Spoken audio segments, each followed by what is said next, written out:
the network operators should be delighted that there's all this demand for the network. Yeah. And what they should be doing, of course, is putting up the prices for more data. Yeah. In the same way that, if you want to use more electricity, you pay more, and the electricity company will be pleased to do that. The problem we've got is we're in a world where partly we've got such big buckets that people can just carry on growing their data usage without hitting the top of their bucket. Yeah. And partly the competitive pressure is such that it keeps forcing them down. And even if you got some magical stream of money from the over-the-top providers, let's say, and you gave it to the mobile operators, what would they do? They'd just compete it away. So we'd end up with lower prices to us, but then we'd pay more for Gmail or whatever because we'd have to compensate Google for that. And I think the other problem with it as well, on that point, is that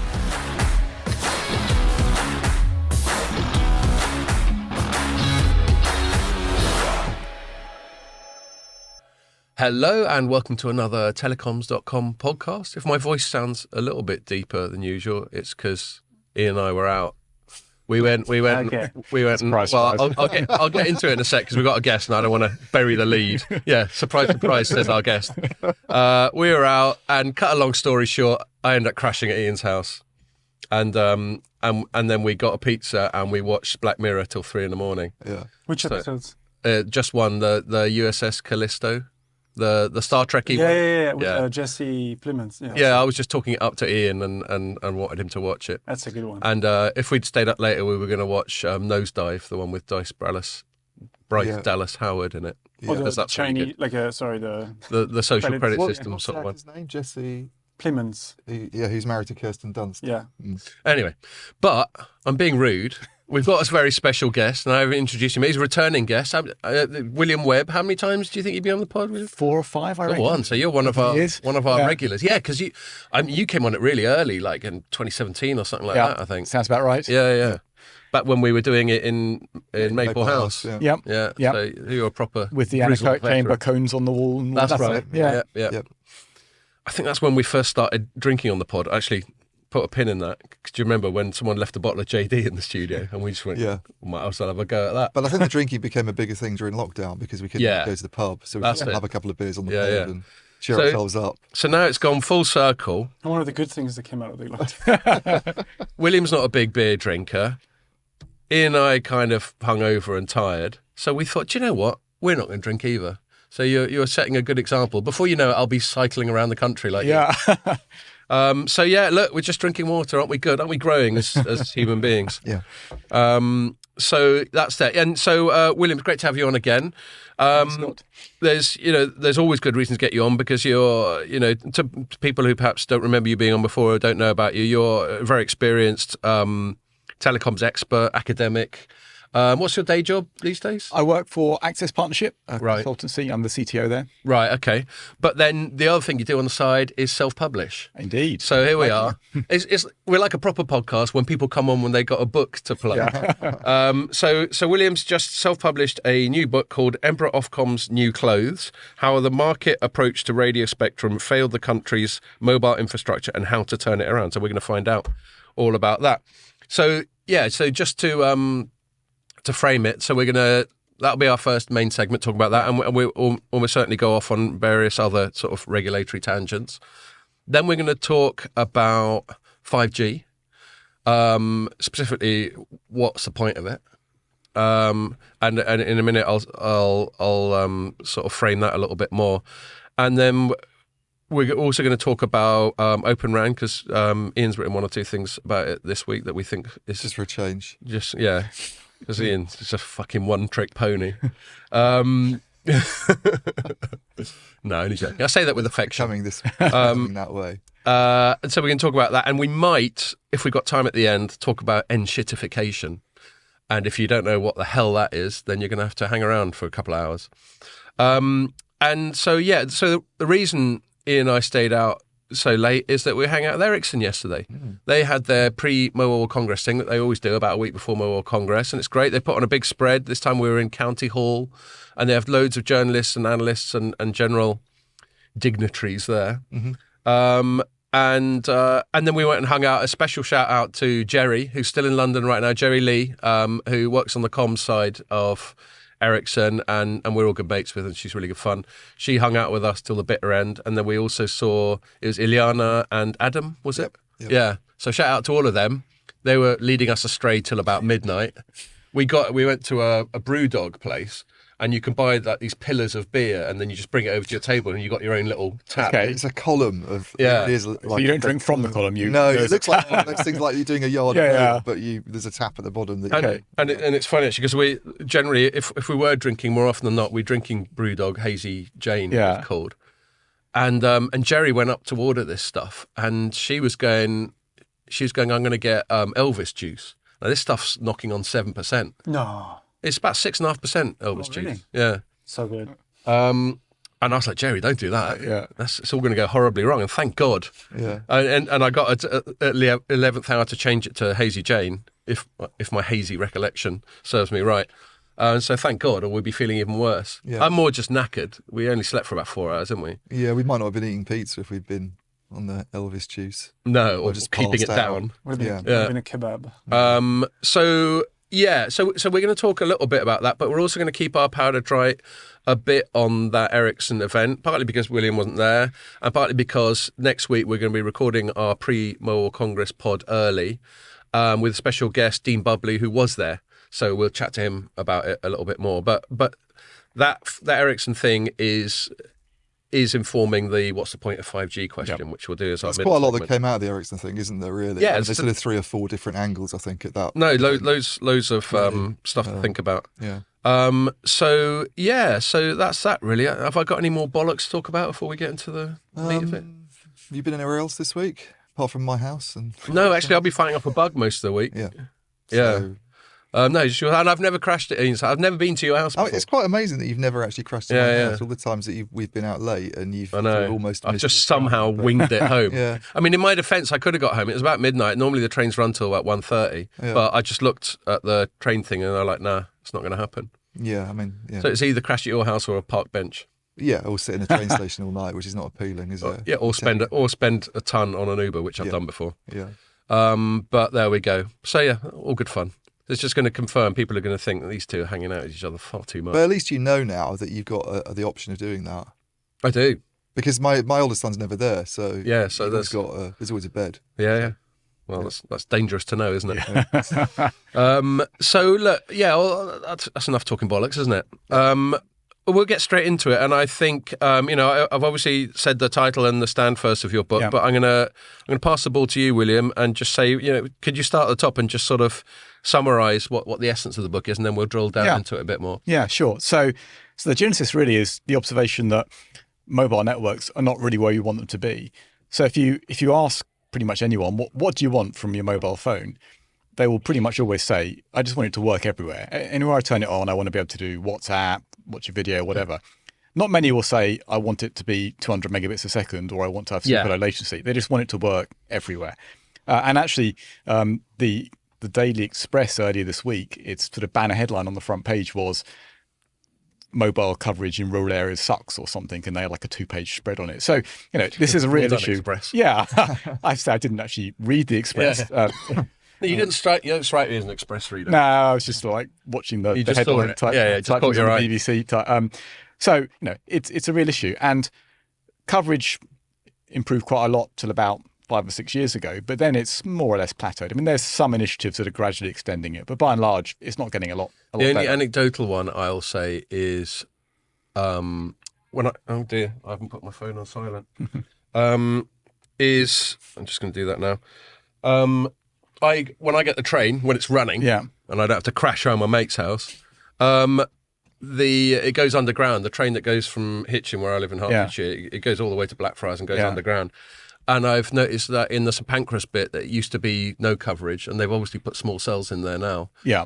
So there's some anecdotal stuff, but on the whole, I mean, you had experience of going up to Glasgow, and it's generally shite, it was bad along the train lines, and I know talking to, I think we were chatting to Scott Petty about this, weren't we, when we sort of saw him at that Team Forum event, and he's complained about it in the past, that you can't put the masts up beyond the height. But actually at that event that I went to, which was a 3 event in Glasgow, their CNO, Ian Milligan, was saying that they kind of haven't extended 5G coverage since late 2022. It's sort of mid 60% for them. So exactly. So essentially, broadly what they've been doing in the last 5 years has been putting 5G in where there's already coverage. Not pushing it further. So that's one problem. And the other problem is that we're in a situation where the mobile operators themselves are in a pretty poor shape. At least two of them, if not more, are making returns below the cost of capital. Vodafone and Three are trying to merge because they don't think they can go it alone. And if you look at the share price of most of our mobile operators, it has halved over the last 5 years, whereas the stock market index has doubled. So effectively, they're only worth a quarter relative to the stock market of what they were worth 5 years ago. Not a great outcome, frankly, for a country. So what's going on? Why aren't we getting what people want in a way that's profitable for the operators? And the answer is broadly because of the way it's regulated. And that forces lots of competition, and that forces operators to behave in certain ways. So if you want to change it, the only thing you can really do is change the way that you regulate the operators. I mean, you can stand and call for better coverage as much as you like, but you're not going to get it because it's not in the interests of the operators. Well, and it's a heavily regulated, so of course regulation is going to have a massive impact on it. Are they? I mean, on the regulatory front, is it various things that they're doing wrong? Do you think, William, or is other sort of very specific? So it's one underlying problem. And I have to hold my hand up here because actually this one underlying problem is something that I introduced when I was at Ofcom. So if you like, it's all my fault. And now I'm sort of saying. Why don't you quickly recap what your previous role at Ofcom was? Yeah, so I joined Ofcom way back in 2003, just as it was formed. It was formed by merging 5 separate sectorial regulators. Oh, okay. And I had a couple of roles. One, I looked after the technical department there and sort of ran the R&D group, as it was called at the time. But I also had a role in the spectrum strategy, and Ofcom published sort of 3 major documents just after its formation. And the one in the spectrum area was called the Spectrum Framework Review. And I led on that, and I was like held the pen, was the main author. Cool. Well, so you very much are culpable. Yeah, exactly. and what that basically said was a much better way to manage the spectrum and, by extension, the mobile operators, is to just make use of market forces. The regulator can't know everything. We'll turn it over to the market. We'll effectively auction spectrum. We'll have pricing. We'll have trading. It can all flow the right way. It can all work itself out. We'll just stand back and the magic of the market will make it all happen. And I think at the time that wasn't a bad idea to try. But in the book we sort of say roughly around about 2014, 2015, thereabouts, networks started to become extremely similar, utilities all look the same. And at that point, the market can't really do much for you. You just got a bundle of things that are all essentially the same. And the only thing it can do is force down prices because all the consumers look for is the lowest price. And so it just pushes prices down. Yeah. It doesn't result in you getting better coverage because there's just not the incentive from the market to do that. Yep. In a way, you need to have some kind of external function, some sort of government function in a way that says you must extend coverage, or that says here's some money for better coverage. And it's worth, even if it seems a bit self-evident, I think it's worth just stressing why there isn't the incentive to have better. I mean, I don't know what a typical operator now has. I mean, they've got quite a high level of geographic coverage these days, don't they, in the UK? Yeah, so it's an interesting question as to what they really do have. So they'll claim something like 98 or 99% population coverage. Yeah. Of course, the population is pretty clustered. Exactly. So geographic's different. Geographic, the claim is generally about 90%. Right.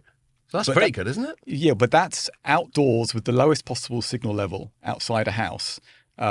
So sit yourself in a car or go indoors or have a mobile phone that's with your hands wrapped around the antenna in just the wrong way, and you haven't got coverage. BT's office, we went to a pub, I remember, one time after a press conference, and no one could get a signal inside the pub. You could get on Wi-Fi, but you couldn't get a signal. So what is this? Is this because you're very far away from a base station, or because they're using high frequency, or what? It's a mix of the two. Right. And to be fair, it's not the mobile operators doing anything false here. This is the Ofcom measurement that they've agreed on to state what the coverage is. It's just it overstates it. If you go to most people and say, "What's your perception of what the level of coverage that you get from your mobile phone is?" I don't think many are going to say it's 99%. No, it's much worse than that. So maybe we qualify it and call it useful coverage or something like that. Yeah. And your assertion is that useful coverage is quite low. I'm not asking you to put a figure on it, but exactly.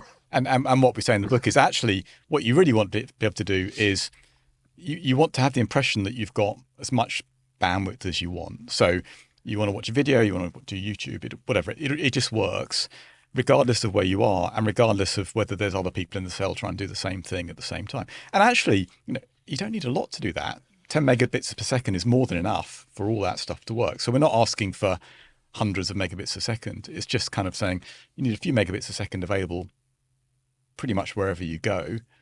And that would be a great thing. And actually, one interesting thought is that this is going to become more important in the future because whilst in general I'm a skeptic about autonomous cars, I can see them being introduced quite soon on motorways and dual carriageways and sort of major roads outside of urban areas. Right. You can already get cars that effectively do lane maintenance and distance maintenance on the motorway. So it's not too much of a leap of faith to imagine you could just take your hands off the steering wheel and let it do that. And the UK government said it's going to legislate. You can with some Teslas. Yeah, exactly. So we're pretty close to that.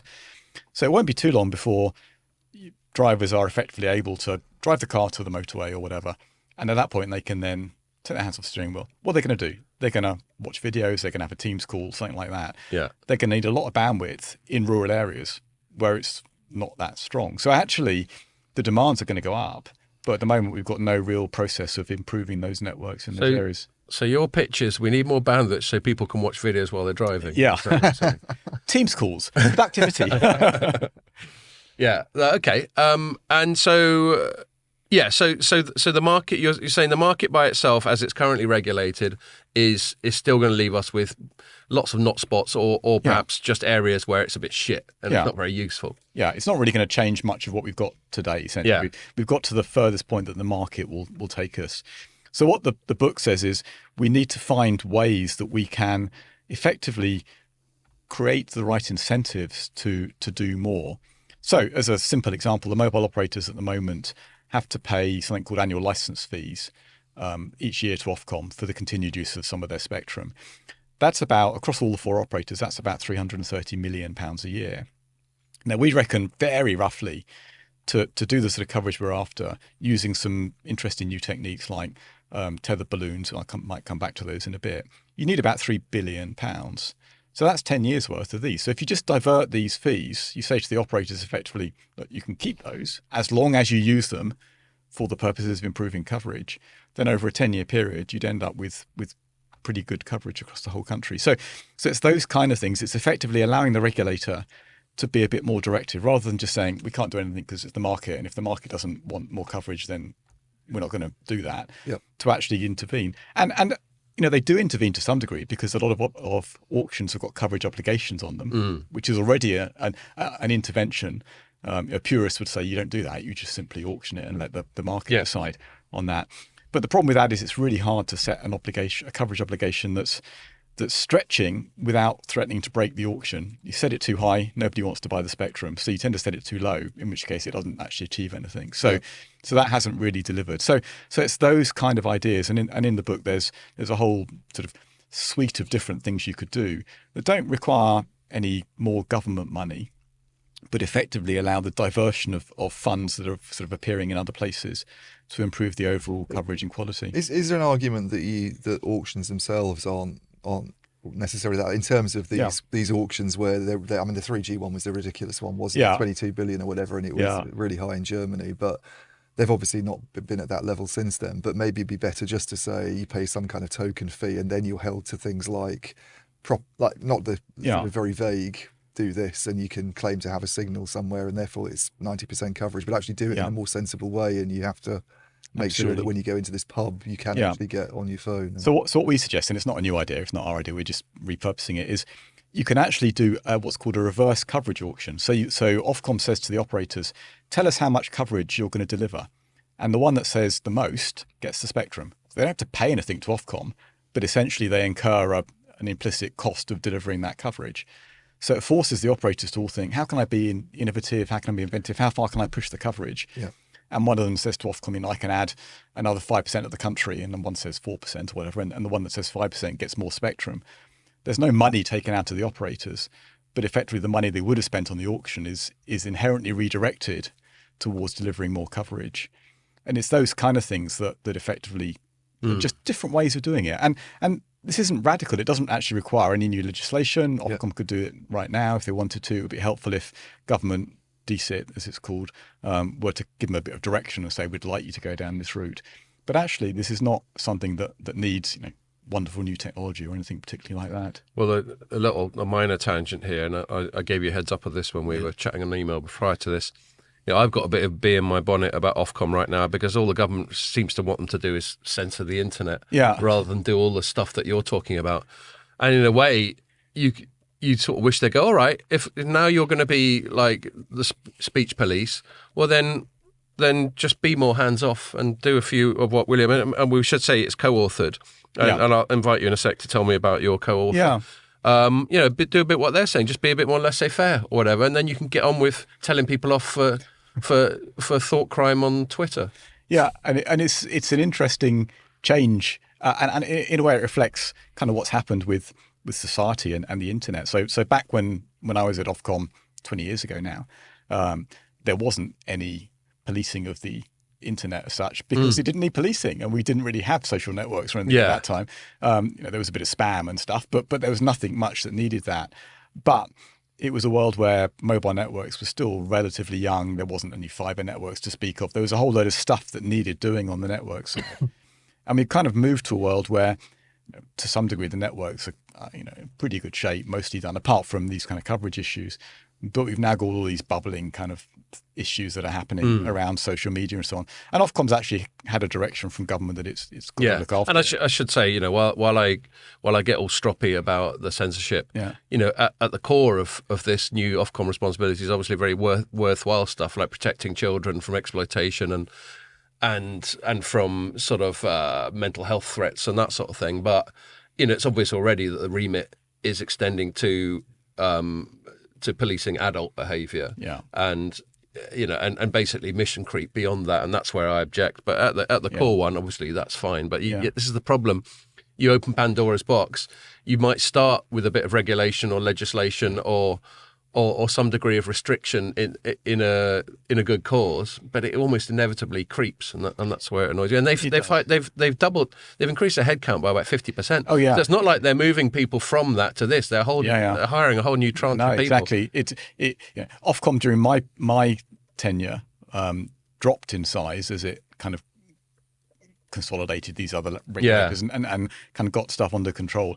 And then, as you said, it's in the last few years it's turned around and it's growing pretty quickly. Just a classic bureaucratic sort of expansion. Yeah. Are there any kind of countries that you've looked at where people are already doing things along the kind of lines that you recommend? There are a few. So there have been a couple of auctions. I'm trying to remember where they were now. An economist colleague pointed them out that are more along the lines of this kind of reverse auction for coverage. There have been places where government has intervened with money to build out stuff. So the US actually has had a lot of funding, most recently with Biden's Inflation Reduction Act or whatever it's called. That wasn't anything about inflation.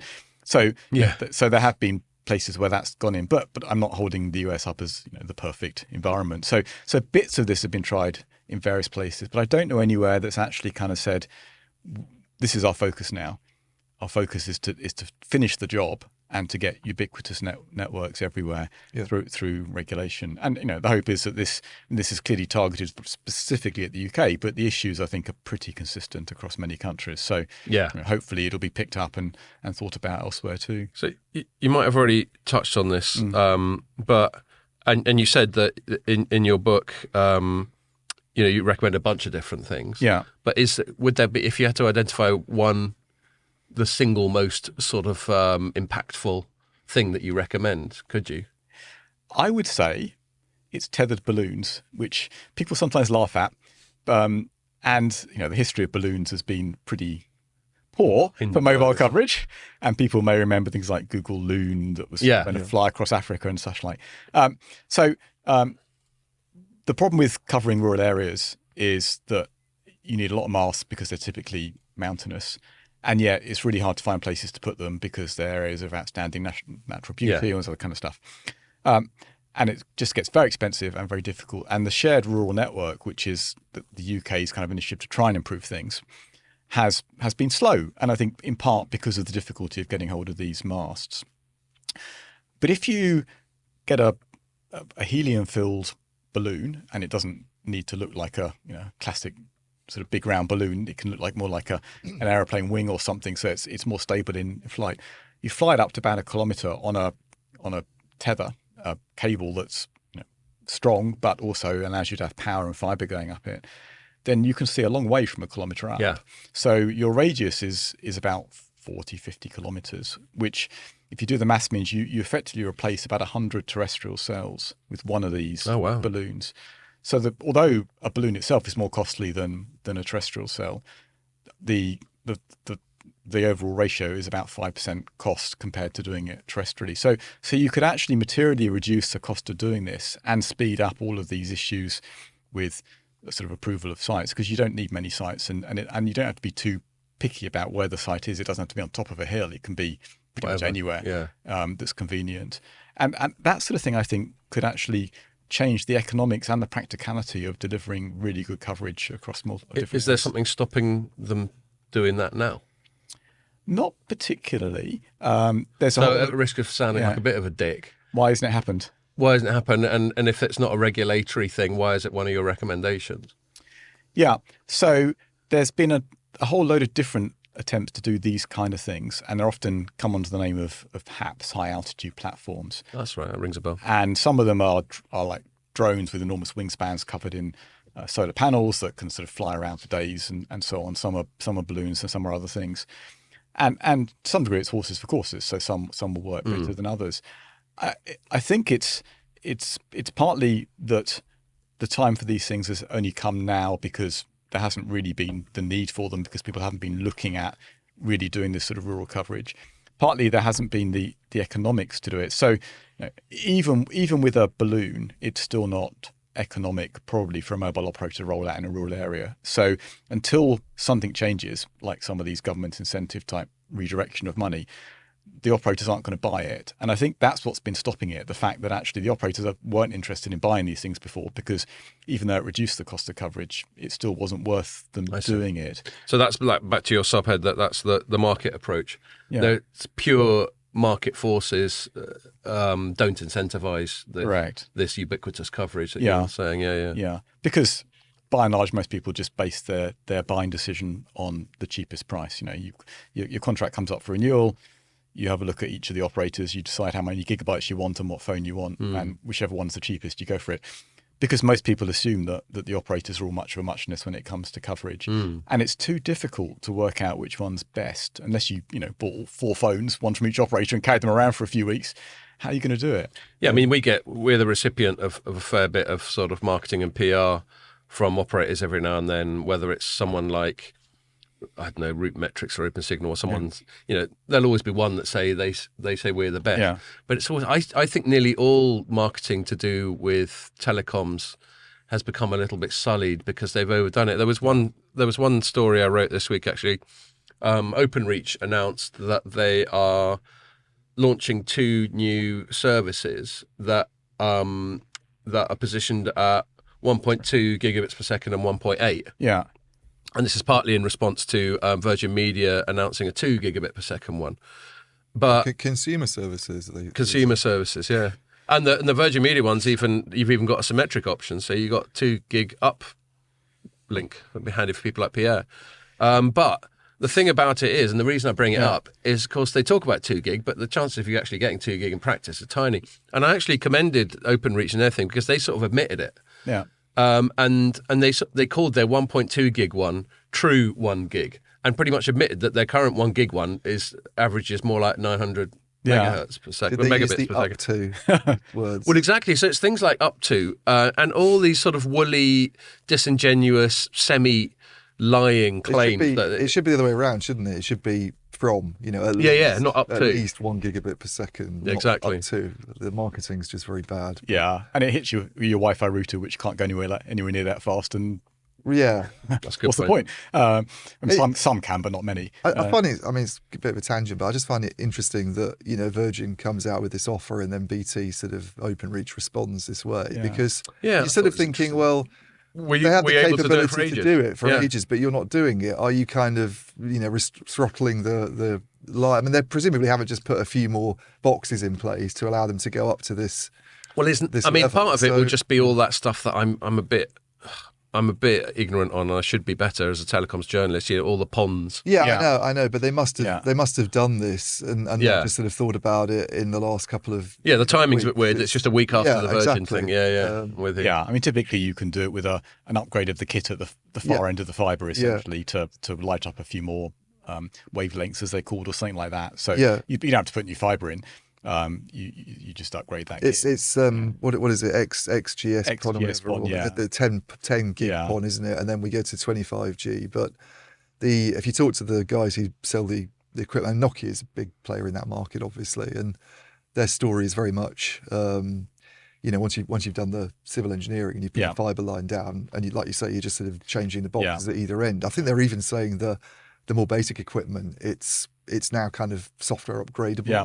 To go to this level, and presumably you pay some kind of licensing fee as the operator, some kind of software charge. But there's no kind of good reason not to do it, is there? If you can do it, and it's why not give people? Why not? I agreed. I mean, the only thing is, you're not going to actually need it. Yeah, exactly. It reminds me of the days when cars used to, the headline of the car was top speed 200 miles an hour. Fantastic. But then that goes full circle back to my point about the marketing, and that was stemmed from a point you were making about how you sell telecoms. It is kind of speeds and feeds, and it's very hard to sell it in any kind of qualitative way. And partly we will understand that, as you say, the car with a higher top speed, or like with consumer electronics, or like things like Hoovers.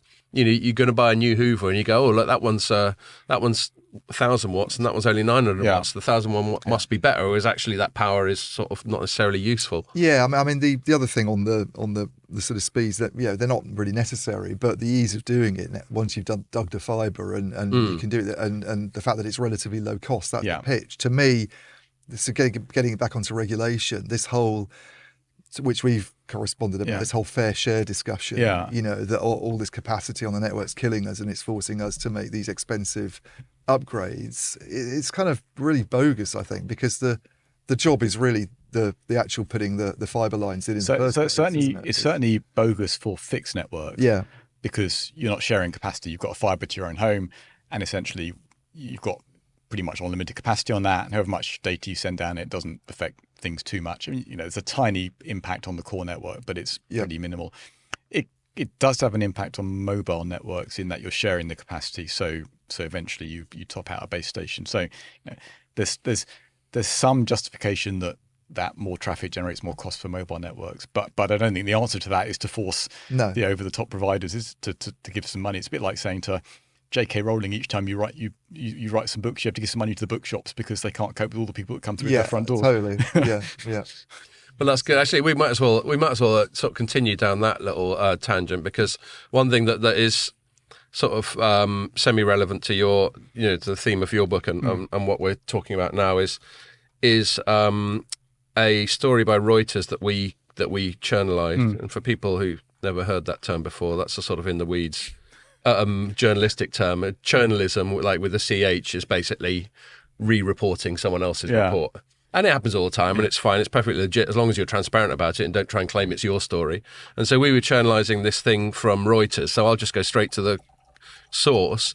And the Reuters headline was, that's the problem with us drinking bottles of water. Yeah. We never hear Sounds like you're getting a bog. On the podcast. To people only listening, they're going to think, Jesus Christ, what are they up to? Yeah.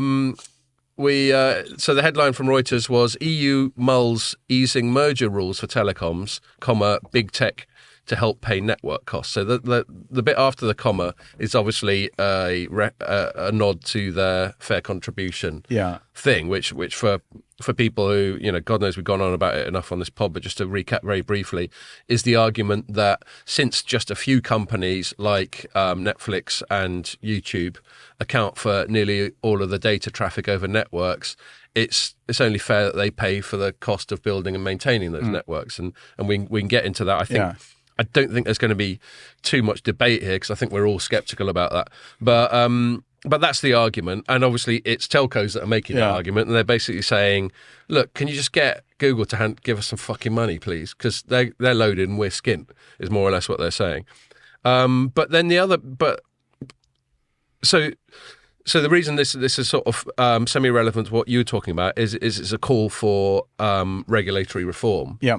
By the telecoms industry, and they're basically saying, but it's slightly different. It's not so much necessarily a coverage thing as you're talking about, but they're basically saying, look, you got to throw us a bone here, regulators. Yeah. It's too hard for us to make any money. And I think we can all agree that the operators, certainly compared to 20 years ago, that they're not making much money. They're certainly not increasing ARPU. They're not, their profits, their margins are in low single figures on the whole, isn't it? Yeah. And if you bought shares in any operator, I don't think you would have got much of a return over the last sort of 10 years or so. So kind of like other utility companies, you mean? Kind of like other utility companies, well, quite. Operators have been particularly bad investments over the last 10 years. They really have. And you said that utility with a slight twinkle in your eye, because of course operators hate being thought of as utilities. Yeah. But to use the analogy that our guest next week frowns on so much, they've always had that dumb pipe, trap. Yeah. Are they just a data pipe? Yeah. Or is there any more added value? Is there anything that differentiates them from Thames Water or an energy company? Except that energy companies. Well, they're not as critical every day. They're not as critical. They're not even as important. I mean, the whole critical infrastructure thing is like, I'm pretty sure I could cope with that internet access at my house for a couple of weeks. So you don't believe that water or electricity? Yeah. You don't believe in that sort of Maslow's hierarchy of needs with Wi-Fi at the very top? Then I could manage without Wi-Fi quite easily. I think. I'd get frustrated and I wouldn't be able to work at home and things. We wouldn't have been able to watch Black Mirror at 2 in the morning without Wi-Fi. So I beg to differ, Ian. But anyway, I think the EU thing does have parallels with the book. Yeah, go on. I think actually, the problem I have with the EU stuff is, of course, they got very into we must have 5G everywhere. It's critical for Europe's future. The whole of Europe's going to become a wasteland if we don't have 5G faster than every other country in the world. And so they set all these goals about whatever it was, 90% coverage of the whole of Europe with 3.5 gigahertz 5G by 20 something, whatever it was, and it's not happening. And part of the reason it's not happening is because there isn't the money there's no incentive. There's not the commercial reason for the operators to do it. But actually, it's not a sensible goal. And we don't need 5G coverage everywhere. We just need a decent level of coverage that has stuff to do. So the problem that I have with the EU angle is... Put a pin in that, because when we get onto 5G, what you just said there about we don't need that, Ericsson would beg to differ. Yeah. It's funny, isn't it? That they would. Yeah. So the EU is in a way pursuing the wrong agenda. It's pushing for something that may have made some sort of sense back in 2018 when it wasn't clear quite what 5G was going to be. But in a way, they should now say, actually, look, it's not critical. We're not going to fall behind the rest of the world if we don't have 90% 5G coverage in the next 2 years. Let's rethink what we need our networks to do. And that might be more of a move towards coverage. And then some of the sort of things that I talk about in there might make sense. But getting money from the likes of Netflix and others absolutely doesn't make sense. That's not an appropriate way to go. If we can sort of steelman the position, which means represent it in its best possible way, there are just a few companies that we can attribute a hell of a lot of the. I mean, I'm still manning. I wouldn't actually call it a burden, but that's how they frame it. The burden on the network. Why shouldn't they chip in? Because that's just not how the economics of these things normally work. And back to the supermarket, it's like saying, why shouldn't all of the people who want to sell stuff in the supermarket pay Tesco's for the privilege of doing that? Instead, the network operators should be delighted that there's all this demand for the network. Yeah. And what they should be doing, of course, is putting up the prices for more data. Yeah. In the same way that if you want to use more electricity, you pay more, and the electricity company will be pleased to do that. The problem we've got is we're in a world where partly we've got such big buckets that people can just carry on growing their data usage without hitting the top of their bucket. Yeah. And partly the competitive pressure is such that it keeps forcing them down.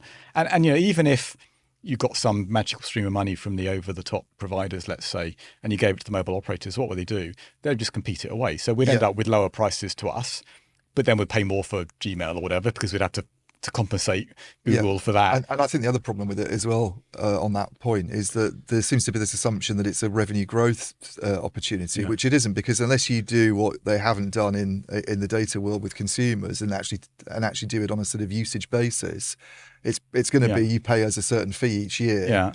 Which is just a flat rate. Then it make one difference one year, and then the next year the investment community goes, well, this is what margins should be.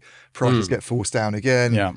They're back in the same situation, I think. I mean, I agree with what both of you said, and then the other one I've got is even more purist, which is just a free market purist. This is how the market's played out, and you're asking for an artificial market intervention. You're asking for, I remember years ago I attempted to read the Nature and Causes of Wealth of Nations, Adam Smith, and there was a foreword in it which just dwelt on the term nature. And you think about it, and obviously Adam Smith chose that word advisedly for his book. And for people who haven't heard of that, it's like a sort of Bible of market economics written in the late 1700s by this Scottish bloke.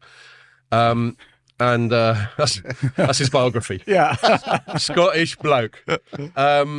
And so they talk about nature, and there are things that are natural, and there's all sorts of things that are natural. There's human nature, there's nature itself, obviously, but there are natural economic things, and the more you try and distort the natural flow of things, the more coercion you have to put in, the more force you have to apply, and secondly, the higher the likelihood of some kind of Newtonian recoil, some kind of overcompensation in the other direction, and everything just gets distorted. So ideally, you do want to be laissez-faire, not just because you're really right-wing and you're some kind of social Darwinist, survival of the fittest kind of person, but because the more you try and fuck with things, the more you get this unintended consequences and all that sort of thing. Yeah, and the problem that we've got in the mobile arena is that in a classic market, if it becomes too competitive and the players aren't making enough money, then some merge, some leave. You end up with fewer players until you get to the point where it sort of settles out at a level where everyone's making just enough money to be happy. You can't do that in mobile. You're not allowed to merge. No. At least you haven't been up till now. So it's interesting that the European Commission is starting to signal maybe it might say yes to that. Well, that's it. Further to that Reuters bit. So the two segments of it were easing merger rules, and then there's this thing Ian and I were chatting about earlier. It'd be interesting to get your view on it because we still find it a little bit baffling. And what was it? So this was a European Commission document that had presumably been deliberately leaked to Reuters as a sort of trial balloon or whatever. Well, it might be one of the people that it's gone to who's involved in the consultation that is. Okay, chose to leak it. Yeah, that's a good point. Yeah, like a telco, like a telco who wants to get that conversation sort of turbocharge that whole chat. And what is it? So I'm just going to read a couple of paragraphs to set up a little discussion. The paper which Margarita Vestager, who's one of the most powerful commissioners, will present next week, February 21st, asking for feedback from all stakeholders, points to some 50 mobile operators and more than 100 fixed operators in the European Union. So this is the first thing that we want to flag. I mean, Ian and I already discussed this.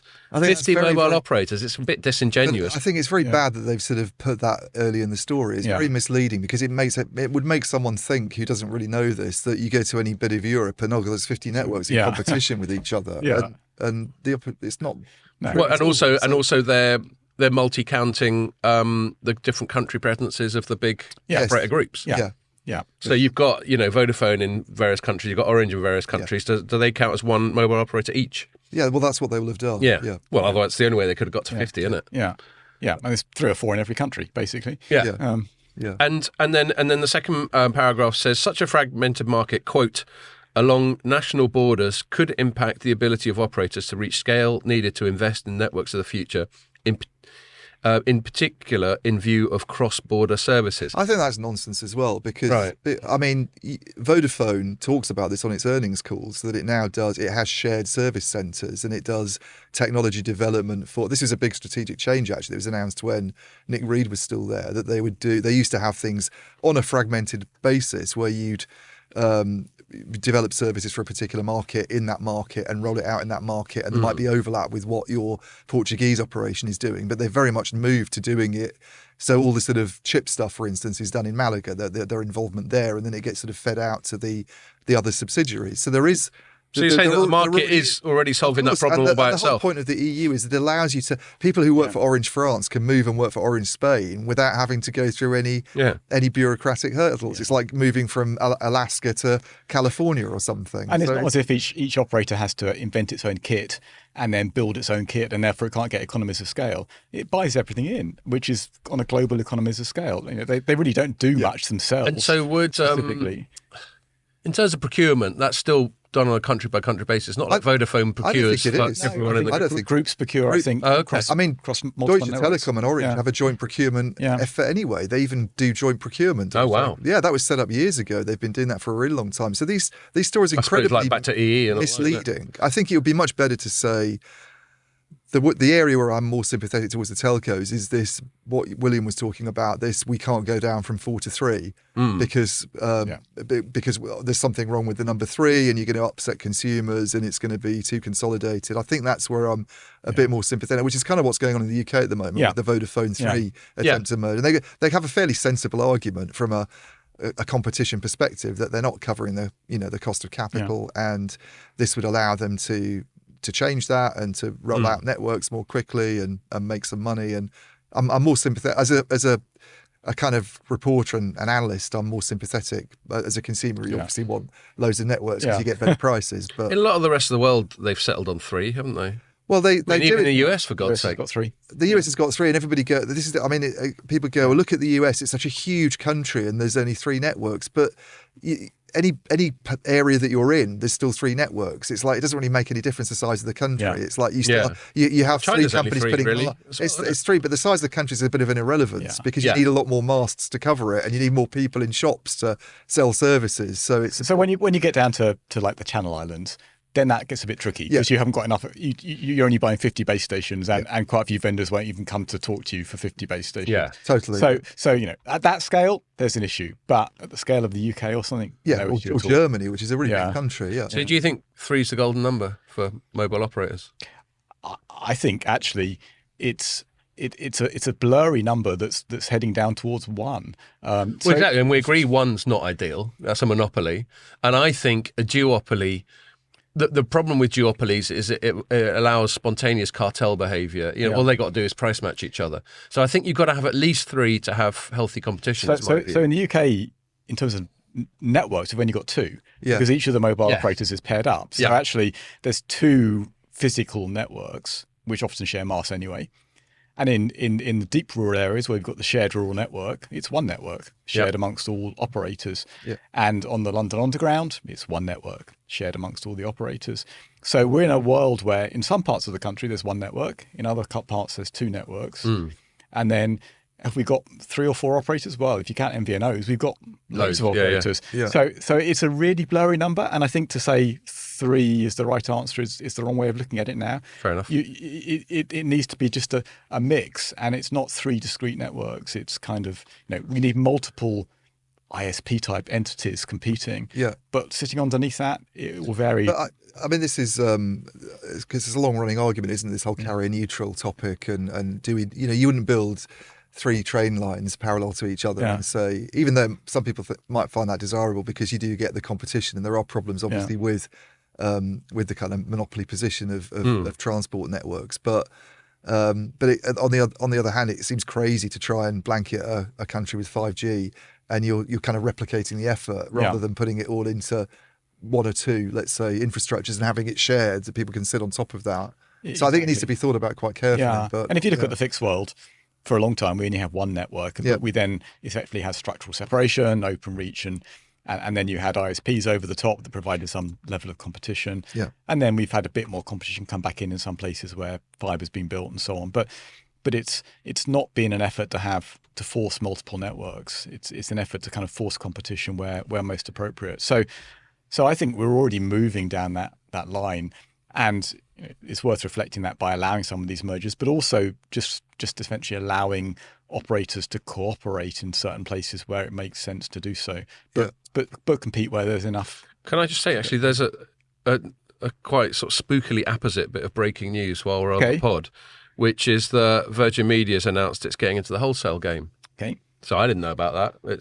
It's just a press release that came through just after 2:00. So obviously, by the time we publish this, setting itself up in the same way as OpenReach. Yeah, kind of thing. Yeah. Right. I know. It's just what a big bit of news to send out on Friday afternoon. Didn't they do a bit of that though anyway? It's just they're not sort of regulated in the same way, are they, or lent on to the same. It's interesting. So I mean, obviously, I haven't been able to process it because I've been having this chat. Yeah. But then we got Kester Mann, an analyst at CCS Insight, is really quick off the block. It's normally him and Paolo that are quick off the block. So he's already commented, and he said something already. And just reading his first one, look, you get a free shout out, Kester, if you're listening. VMO2's plans to move into the fixed line wholesale market by offering access to its fibre and cable networks to other providers represent a direct challenge to BT's OpenReach units. So that's his first statement on it. So it's interesting, isn't it? For a Friday afternoon. Stuff going on there. And actually, I saw a paper by Plum Consulting just a few days ago that actually said, if you look at the few mobile operators that have decided to voluntarily separate themselves into a wholesale only network, and then MVNO arms, their valuation has all gone up. So actually, the market prefers that kind of clear separation between those two elements. And so you can imagine a world, in the UK where you have one or two wholesale networks, but multiple retailers over the top, some of which might be the same as the wholesale network providers, some might not. Well, you've got that with CityFibre as well to a certain extent, haven't you? I mean, not on the retail side, but they've been putting pressure on OpenReach for a while with their kind of build out, because that's very much a sort of wholesale. Retailers come along and sit on top of that, and I think they're always complaining, aren't they, that BT doesn't use them. Any buys from OpenReach. The BT retail bit only buys from. Yeah. But it is a bit suspicious when they're supposed to be at arm's length, isn't it? Why don't you use us in areas where we've got a better network? It's If you were still at Ofcom, would you have looked for a harder separation between BT and OpenReach? Because I mean, they had this separation, but it was cosmetic. I mean, the CEO of OpenReach still reports into the CEO of BT. So I mean, I remember this was years ago. Yeah. They somehow did enough to placate Ofcom. I mean, whether or not it was necessary is another matter, but I think if you're going to split them up properly, and they didn't really do that, did they?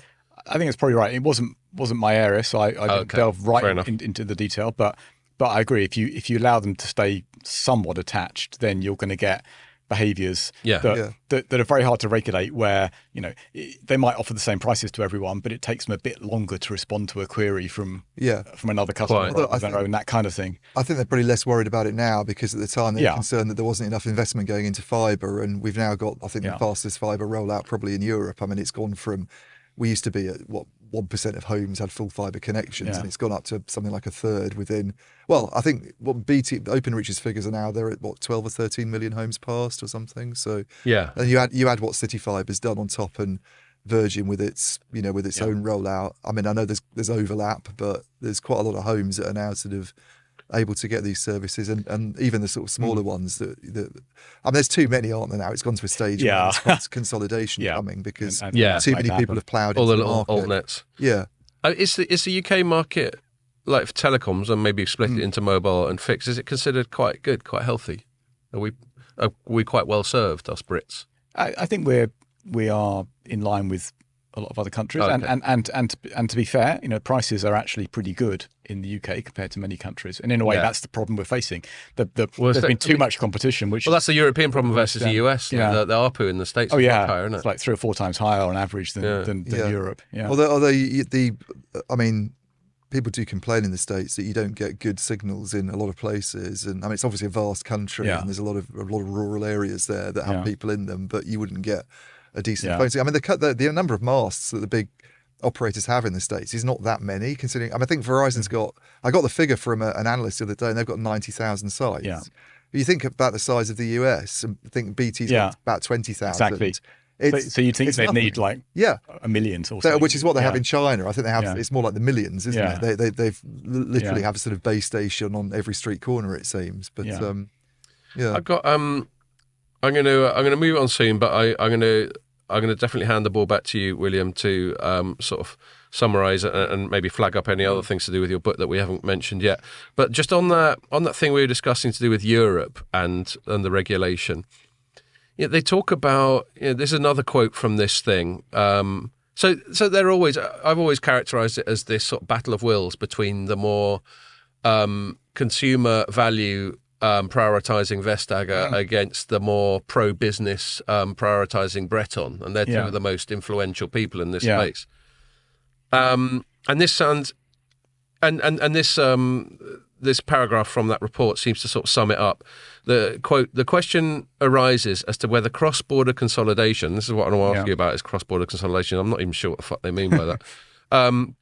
Or different forms of cooperation upstream, which in that case I think they mean like at the business end, could allow operators to acquire sufficient scale without compromising downstream competition. So they're basically saying we're trying to strike that balance between enabling these people to make a few quid, but while still keeping a healthy level of competition. So yes, I think the biggest thing I want to ask about that is actually the cross-border consolidation. What do you think that means? So essentially it means Vodafone or whoever having an operation in every country. So, right. And so, in a way that back to the early 3G days when Vodafone were on a European, global charge to acquire man is man and everything. Yeah.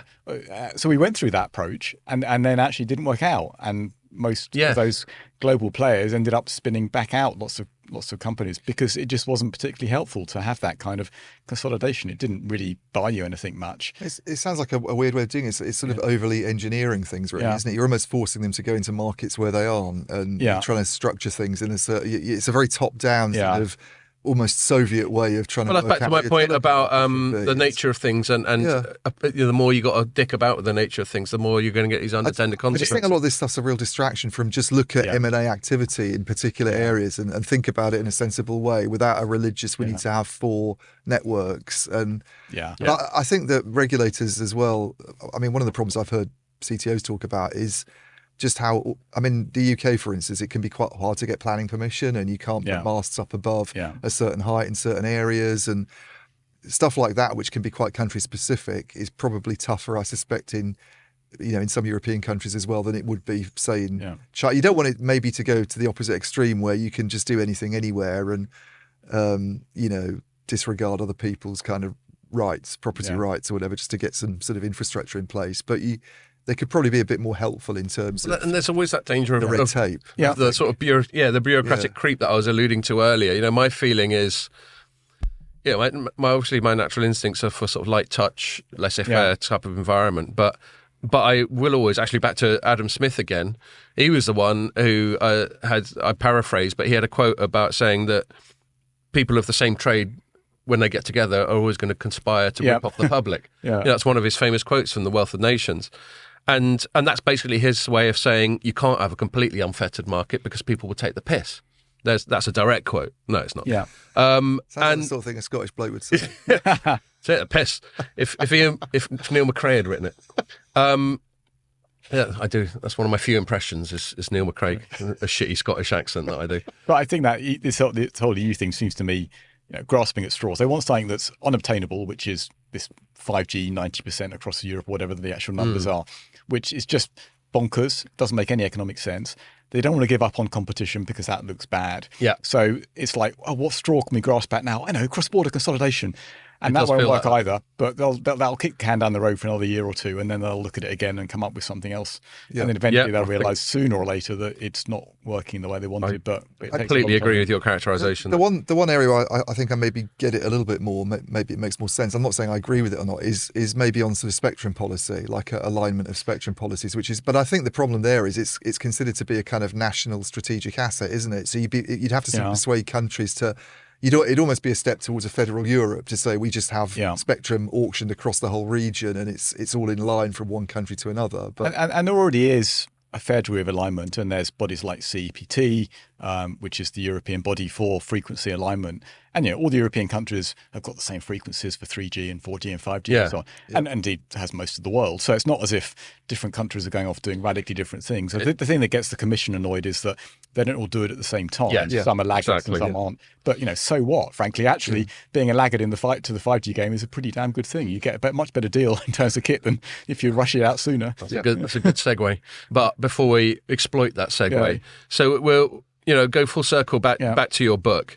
In fact, and I'll invite you to introduce your co-author as well. So why don't you do that? Tell us about your co-author and why you chose to collaborate. Why you didn't think you could do it all by yourself. Yeah. And then any other last thoughts about your book that you want our audience to take away from it. Yeah. So Stephen is he has a CBE. Stephen Temple. He was right at the heart of 2G. He was actually deep in the government, and he was one of the key individuals that pulled together the whole GSM MOU, brought together all these different countries, persuaded the UK to effectively do what it did in terms of duopoly and then more spectrum. So he's been deep in government and very influential in government for a long time. You know, he knows the history very well. And I think he was in government for about 30 years. He then spent some time at Vodafone, some time at NTL, one of the cable operators at the time. So he's been to quite a number of places. So he's seen it primarily from the government angle, which I've not done. I've been an Ofcom, but that's not a government body. No. That's one of these sort of arm's length entities. Doesn't behave in the same way that arm is getting does. Shorter, in my opinion. Yes, yeah. And so his, what we're asking for in a way is a bit more government intervention, which you might throw up at this point, but heresy. Yeah, and Stephen's understanding of what does and doesn't work, what's practical, what's sensible to ask for was invaluable. Well, I have to say, and you'll see that when you read the first few pages, he and I come from quite different backgrounds, and we disagree on about as much as we agree on. And some of our Zoom calls when we were working out what to say. Oh yes, I read that bit. Yeah, pretty fiery. And there were one or two occasions when I think both of us almost said we're going to pull out of this project. Wow, we can't agree. It got properly tasty. Yeah, but that was helpful in a way because that forced us to kind of come to a sensible point of conclusion as to how these things work. Yeah, and you've got to use a slightly sort of lofty phrase. You've got to have that bit of epistemic humility to know that you're not omniscient, to know that there are going to be gaps in your knowledge, or that you're just going to have perfectly benign, understandable biases because of the nature of personality or your experience or your incentives or whatever. So, that makes sense. But I can imagine it being, a little bit fraught, especially if it's something you're both expert on, you both have strong feelings about, where you do diverge. I imagine it got... Can you think of, one particular issue that you nearly ended up having a fight over? Oh, the fair share point. He's a bit pro it, is he? He's pro it. I'm against it. And you'll see in the book, it sort of kind of... We eventually just had to say that we're on the fence on this one.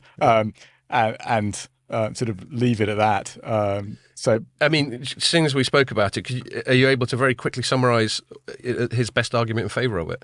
I think his view is that getting good coverage everywhere is so important, right, that it's worth compromising kind of market principles. It's worth a more to grab that money in order to be able to intervene with it.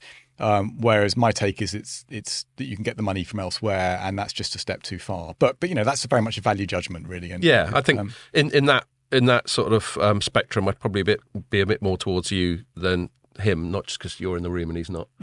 But it's just something in keeping with my views are fairly clear on. Exactly. I mean, me particularly, maybe more than you. You're maybe a little bit more equivalent. Yeah, but I'm generally convinced by the. I think. This isn't characterising him. I've never met Stephen, and I haven't read the whole book, so I'm not characterising him. But the more you start saying the ends justify the means, the closer you creep towards totalitarianism and really heavy state intervention, and that's where I start to get worried. I think it comes from a sort of hatred of big tech, doesn't it, in a sense, or jealous envy of big tech's success, and because it's a bit lefty, isn't it? It's a bit redistributionist. It's a bit redistributionist, and I think because big tech's these days perceived to be a bit kind of malevolent, and you've got sort of people like Zuckerberg being sort of made out to be someone who doesn't really respect privacy and rights, and we have regulators very involved in this in Europe. It's kind of trendy to sort of give them a good kicking in other areas as well. Why not get some money from them? And it's almost. I think there was another thing that's quite similar to Fair Share, where Netflix is sort of forced to pay towards production rights and for sort of local. That's right. Filming. They got to contribute. Switzerland. They can put money in the pot so they put money in the pot for filming of local shows in the sort of German language. Or so they can make films about cuckoo clocks, which is crazy considering that there's more sort of foreign language content on Netflix, and it's creating more jobs in sort of Spanish language. So that's another classic example of top-down intervention being. At best, sort of misguided, and then having weird unintended consequences. And often these things, let's say they do put a culture tax on Netflix. How sure can we be that much of that money ends up in the hands of these little indie local documentary makers and doesn't just go into the pot in general? A bit like going back to Ofcom. It's always been my moan about the Spectrum auction. Yeah. And Ofcom in the past, when they've heard me moan about it, have pushed back a little bit and say, it does cost quite a lot of money to sort of regulate and maintain all this stuff. And I'm thinking, all right, but it doesn't cost that fucking money. Oh no, nothing like that. So a hell of a lot of that spectrum money just goes into the general government coffers. Doesn't it? Yeah. I'm probably like 95%. There we go. So it's the vast majority. So it's a little bit of a racket, I think. But anyway, that's just me. All right. Are we all right? Is there anything else about the book you want to say? You're happy to move on? I think let's move on. Okay, cool. Yeah. So the Ericsson thing yesterday, I wrote it up. I did my sort of very efficient journalistic thing, knowing I was going to be out on the lash later and probably not in the mood to write it up on Friday morning. I just got it done while I was at the event and out the door. And so mine's like very much a quick take. Ian, when he writes it up next week, we'll have a sort of deeper dive into this, that, and the other. I'm setting you up there. You got to do that now. I'm just speaking for Ian unilaterally here. He's like, am I? Am I not fucking bother, Scott? And anyway, my headline was Ericsson urges industry to hold its nerve over 5G at MWC launch event. And basically what they're saying, I actually gave them a fair bit of credit. What they're saying is, they're going, I know this is very much paraphrasing, obviously. I'm not going to try and do a Swedish accent, by the way, don't worry. I know 5G's been a bit shit so far, they're saying, but it will come good. But they're also going, but the thing is, you've also got no choice. Because if 5G doesn't come good, then we're fucked. I just thought it was interesting. I guess the point I want to start and put it to you, William, and then I'm sure there'll be other areas we go into, is like, what is 5G? And we were just talking before we started recording that Ian mentioned on a recent pod that actually, I think we all agree that the Gs are increasingly unhelpful. Yeah. So I can see that they got some marketing value. There's a hope by the marketing people that once a decade there'll be an upgrade cycle based on the Gs, but that obviously hasn't happened with 5G, and there hasn't even been the kind of capex cycle they were hoping for, I think. No. But there've only been really two fundamental generations of mobile telephony. One is voice, the Gordon Gekko brick phone from the 80s. And two is data, which really only came to fruition properly with 4G. Yeah. And that's, and that's what we've been talking about. And that's how you get Uber and all these other cool things that we can do on the modern day smartphone. And voice, there's no money in voice anymore, is there? No one sells talk minutes. They bundle it in, but it's not a commodity, really. Yeah. It's just like table stakes. It's just part of the package. So there's no money in voice, and that's fine. But increasingly, there's diminishing returns on data. I think you said something like, when I was trying to put a figure on it of like revenue per user per gigabyte. Yeah. That's been shooting down. What was the number you said earlier? I'm guessing, but I imagine if you go back 20 years or so, it's now about 1,000-fold less cost per gigabyte than it was 20 years ago. So we can effectively say, if we extrapolate that curve, well, actually, talking about extrapolating curves, let's not forget your S-curve thing. If we extrapolate that curve, maybe it'll tail off, but you could extrapolate it to zero. So you could effectively say we're going to come to a time where there's no money in data either. So there's got to be a new thing. Voice is done, data's done. There's got to be a new thing. And Ericsson's assertion is that it's what they call the programmable network. So part of that is all these APIs that the Vonage deal is all about. Part of that is the cloudification of the network that enables you to muck about with it in ways when it's still a sort of analog physical thing you can't do, certainly not at scale and certainly not in real time. And that will enable like third parties, developers, other clever people to have a really high level of access to the network and just sort of muck about with it and innovate on it. And so I get that as an abstract concept, but I think, I don't want to put words in it, but I think we're all struggling to work out what that looks like. What do you think? Yeah, absolutely. You already get a whole load of data from the network or indeed from devices as an app provider. You could make your life slightly easier if you can reach into the network and grab some of that, but it doesn't seem like it's dramatically going to change things. But I think where I would push back slightly is, yes, data and voice have got cheaper on a per gigabyte basis, but I don't think this is disaster for the mobile operators. In fact, I think they've got a perfectly good business apart from the competition issues, because we are all going to pay our monthly fee to the mobile operators forever. Yeah. We might stop travelling, we might stop going out for meals, but we are always going to pay our mobile fees to the operators. They have a wonderful business where pretty much everyone in the country every month is going to give them money. Between 30 and 60 quid per person, something like that. Forever, regardless of what happens. So they're not going to all kind of, wither and die, because we absolutely have to have them. Now, the way that they get that money might change from a per gigabyte to just a fixed fee that you just pay to have that service, or whatever it might be, or it might be bundled up into a bigger package that you buy from Google that provides all your comms or whatever. But they're always going to get that money. The problem is it's just not going to grow. Yeah. And I think that's the issue. But then there are plenty of perfectly good businesses that don't grow. Isn't it an even bigger problem for Ericsson? Because the need for them to spend much money on kit diminishes if they're just maintaining. Correct. So that I think is the bigger problem, and we've already seen, and you've written about it plenty of times, Ericsson, Nokia, and others shedding jobs forever, seeing their revenues to decline, and we're heading towards a world, I think, where we don't need much more capacity built into the network. We're not going to need more generations of things. So it's just down to maintenance spending. It's replacing those base stations that are 20 years old and have got a bit rusty. And there's a permanent cycle of that, in the same way that car manufacturers forever sell cars to people whose cars, but it's not a growth business anymore. It's a sort of, it'll plateau out at some level, a bit below where they're at now, and then stay there. And again, that's okay, but it's going to be painful for them as they head down that slope. That's a fair point. Ian, what do you think about this? We need a new paradigm concept.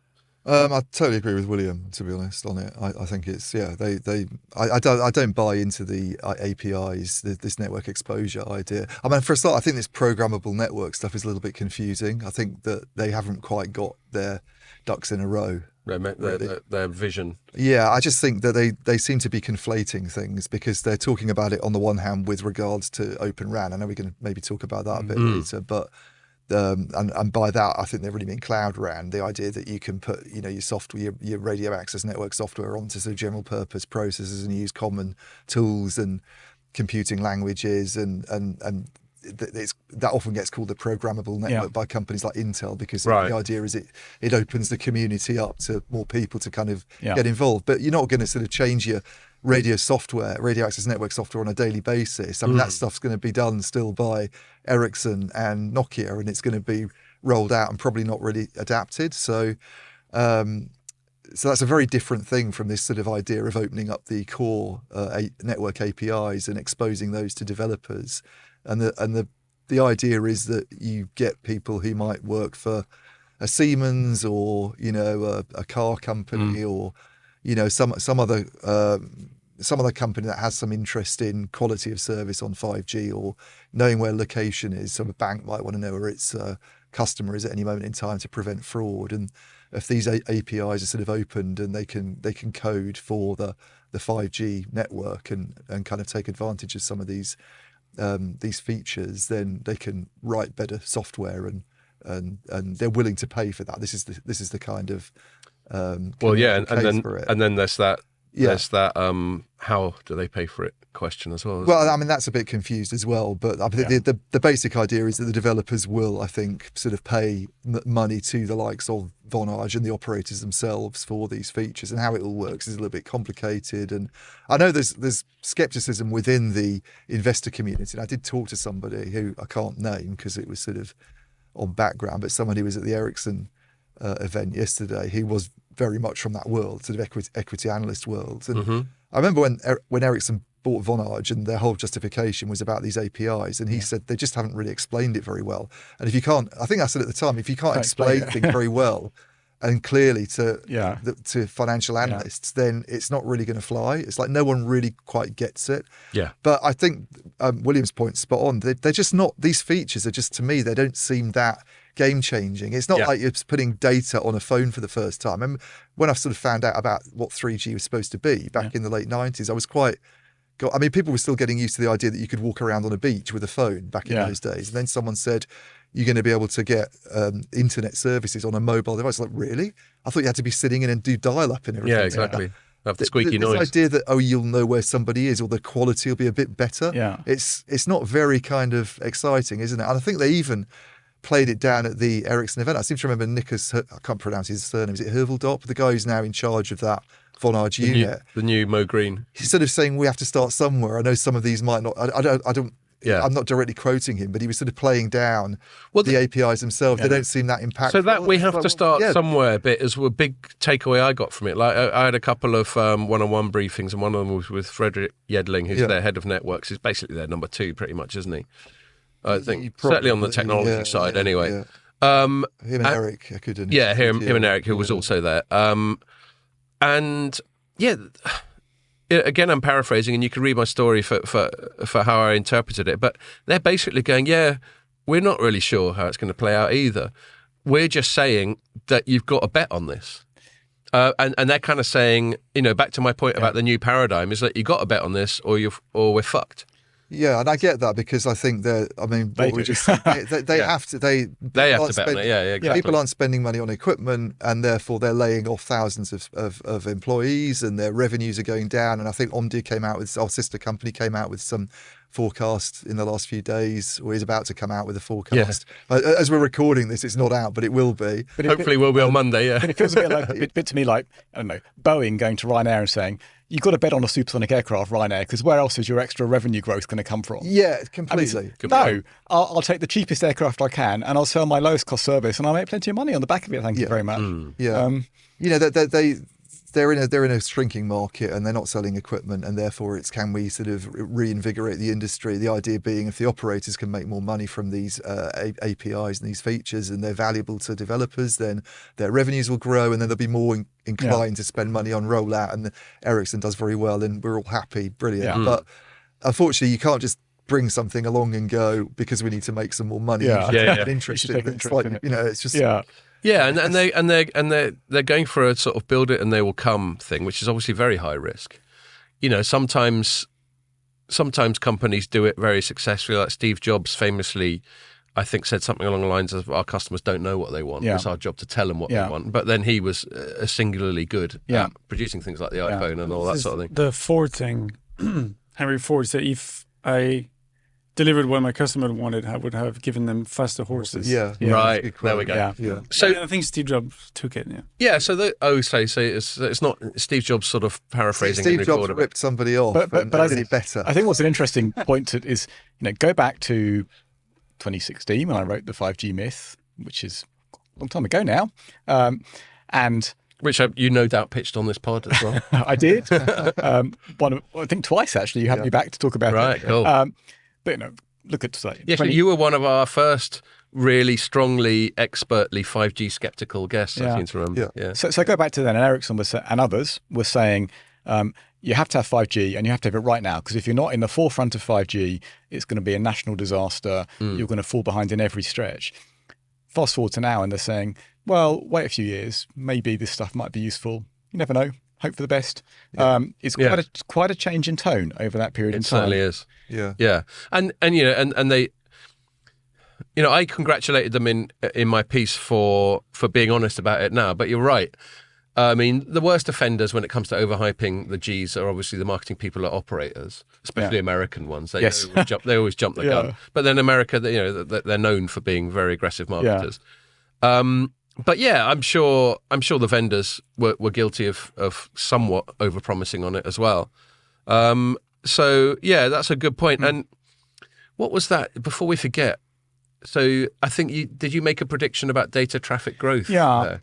So back in that book, The 5G Myth, I charted data growth, and data growth started about 2007 with the iPhone. In fact, it was brought in on the bottom, and then it picked up very quickly. And even in 2016, you could see that it was following an S-curve, and it had just got beyond that point of sort of maximum growth and was just starting to taper off. When was the inflection point where it started to slow the growth? It was probably about 2018, something like that. Interesting. But like all these things, it kind of takes a long time for that to over that inflection point. So I simply just extrapolated forward. I just did a best fit line through it, assumed it was an S-curve, and effectively said you're going to gradually plateau out. And I did a prediction for the UK, and it's actually spot on. Go you. As it had right now. And if you follow that prediction, by 2027 will plateau. We'll have got to the point where people will be using as much mobile data as they want to. The only question mark around it is whether you count fixed wireless access in that or not. And I didn't. So this is purely mobile usage. So there's that slight wrinkle. But from a purely mobile point of view, at the moment, we're on that trajectory. Now, of course, Ericsson and others would say if something new comes along, then that could change it. It could, of course. But you normally can see something new a few years out. Well, that's the thing. That's what we're all struggling with. And it could be a failure of our collective imagination, but we are three people who know a bit about telecoms. Yeah. No offense, Pierre, but I just haven't asked you to imagine it yet. Although actually asking Pierre, who you must have picked up a thing or two about telecoms yourself. Do you agree that it's just hard to imagine what, it's a really overused term and it's actually an unhelpful term, but I'm going to use it anyway just because it's concise. Trying to think of that killer app, that next mobile killer app that's going to drive growth and drive use and maybe reset your S-curve and drive data traffic up. I mean, does anything spring to mind for you, Pierre, as a regular punter? No, it's always like when that app comes across, you're like, oh, it's always been there, Like when a new hit song comes, oh, that song should have been discovered years ago.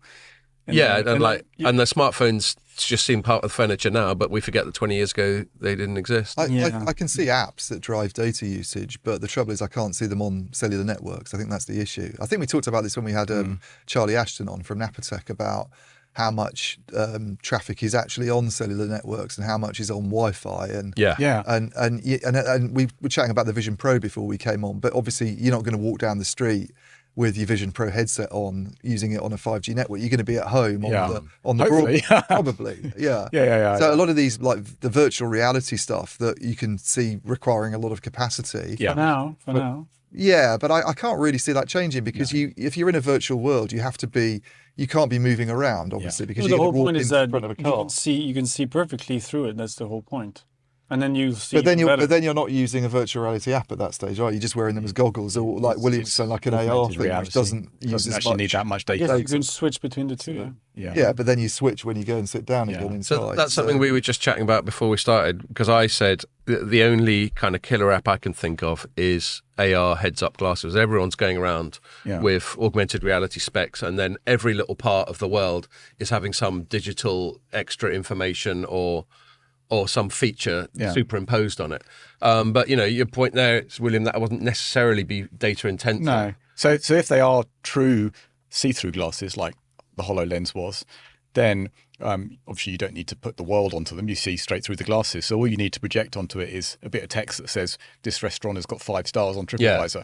That bit of text requires, 50 bytes or something. It's a tiny amount of data. So actually, even if all this stuff's appearing all over the place, it's still insignificant compared to a video feed. Even like 3D content is probably not that much bigger than regular 4K. And actually, that reminds me, when just quickly back to the fair contribution debate, and we've had this before. I think what doesn't get stressed enough is they go, look at all the burden on the networks coming from Netflix and YouTube, but that's nearly all on fixed. Correct. Most of the consumption's on fixed. Yeah. And as you were just saying, with fibre, it doesn't make much difference how much is going over it in terms of the operating cost and all that sort of thing. I don't know I think you had some figures on this. Yeah. And I remember reading a blog about how many gigabytes are being used inside the home, an average sort of sized house. They compare that with cellular. So the average, the data I've got from in my memory is a couple of years old, but I don't think it's changed that much. So the average UK household uses about 500 gigabytes a month, and the average UK mobile phone user is about 7. Now, in a household, you might have 2.1 people or whatever the average is, but even so, it's still a factor of 50 difference in usage between home usage. Yeah, like anecdotally, my E tariff is one where I get about 100 gig, and then I gift it out to my family. That's the most cost-effective way of me doing it. And I think my daughter's probably the biggest user, but I'll gift her 20 gig, and she doesn't use that up. Yeah. Collectively, we probably use up something like, let's be generous and call it 40 gig a month out of the 100 that I get. So I'm already got 2.5 times more than I need. How many people is that for your 40? So that's 4 of us. Yeah. So my plateau prediction is 15 gigabytes a month. Right. So that's my 2027 sort of plateau prediction. For a person on mobile. Yeah. So you can see, you can imagine that feels about right given you're at 10 gigabytes a month at the moment. It could be lossless audio maybe. people commuting and listening to lossless audio, which is much bigger than regular audio. But again, that's like that's still niche, What's lossless audio? It's like uncompressed, right? The highest quality. It's just better. Yeah. But it's still below video rate for lost. I think I can't on top of my head what it is, but I think it's lower data rate than video streaming. The thing is that would encapsulate people commuting and then walking as well, because you're not watching a video as you walk. Yeah. So this is listening to Spotify, but it would be better quality. For like 2 hours a day. Yeah, I guess. Yeah, it turns out most people aren't interested in sound quality. I am, as it happens, because I'm a bit of a hi-fi geek, but the vast majority of the world... Is it a difference that people would notice, though? If you have the right set of going headphones, up from 4K to 8K, isn't it? And then you get 16K, no one cares because you can't perceive the difference. So sat in my lounge with a really nice hi-fi setup with speakers that are bigger than most people, yes. Right. Walking down the street with headphones in? Unless you have 1,500 pounds headphones, then... You're right. Yeah. Well, and also... whether it's video or whether it's lossless audio, the chances are most people are going to download it locally over Wi-Fi before they set off anyway. So they're not going to stream it. I did notice that the biggest consumption of my data is when I listen to a podcast in the car, because I don't download it. Yeah, right. It just plays. Yeah. And when stream it.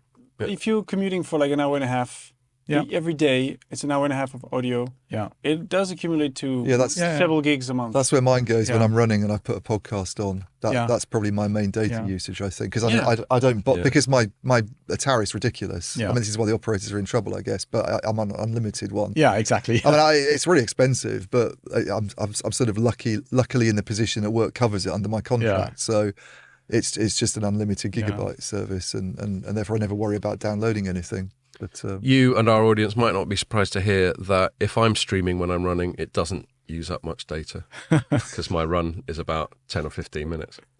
But there we are. At the end. It's better than nothing. Yeah, better than no running. I kind of fell off the wagon this week, but I had a bug. You had a bug and then you had some beer. And then I had some beer, so I'm definitely conducive to getting up the next morning. Any good I did the week before has been more than undone. I'm definitely taking backward steps at the moment. But I think after Mobile World Congress, you always get a bit messed up. After that, I'm going to be good again in March. Soon I'll be as slim as you. Look out for that on the podcast. Yeah, exactly.